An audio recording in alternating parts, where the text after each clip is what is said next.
လာပါရှင်2019ခုနှစ်ဇန်နဝါရီလ20ရက်တောက်ကြနေ့ Revision မြန်မာပိုင်းတတိယအစီအစဉ်စတင်နေပါပြီရှင်ဒီကနေ့အတွက်နောက်ဆုံးရသတင်းသဘောက်ကိုတင်ဆက်ပေးသွားမှာဖြစ်ပါတယ်ရှင်ကျွန်မတီတာထွန်းပါ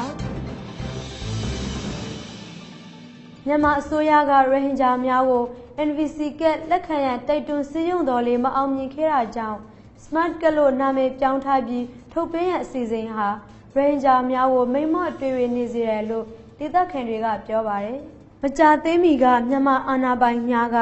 မောင်တောခရိုင်ဒေသအတွင်းရှိရိုဟင်ဂျာမွတ်စလင်များကို Smart ကထုတ်ပေးရန်ကြေညာခဲ့ပြီးလူမျိုးဘာသာမရွေးမြန်မာတနိုင်ငံလုံးရှိလူတွေအလုံးကိုထုတ်ပေးမယ်လို့ပြောဆိုခဲ့ကြောင်းသိရပါတယ်။အဲဒီ Smart Card ဟာစနစ်သစ်ဖြင့်ပြုလုပ်ထားတဲ့ electronic မှတ်ပုံတင်ခြင်းဖြစ်ပြီးကပ်ပြားတွေပါဝင်မဲ့အချက်လက်တွေကတော့အမေအခေါ်အမေအဖအမေအမိအမေမွေးသားကြိုက်မွေးရဇာတိဘာသာစကားကြားမ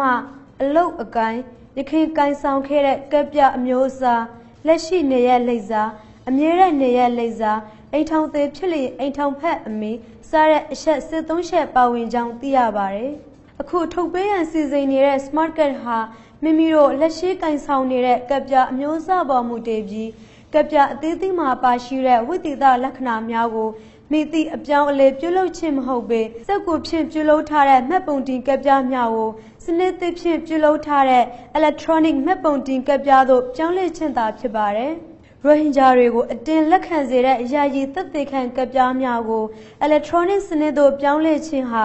မိသည့်အဆင့်မြင့်တင်ရဲ့သို့မဟုတ်ကျွန်ုပ်တို့ရဲ့အပြည့်အဝနိုင်ငံသားဖြစ်ခွင့်အဆင့်အတန်းပြန်လည်ပေးအပ်ခြင်းမဟုတ်ပေအမြဲတမ်းအတွက်နိုင်ငံသားအခွင့်အရေးဆုံးရှုံးစေတဲ့နေလန်းသစ်တစ်ခုဖြစ်ကြောင်းဒေသခံတွေကစိုးရိမ်နေပါတယ်ရှင်။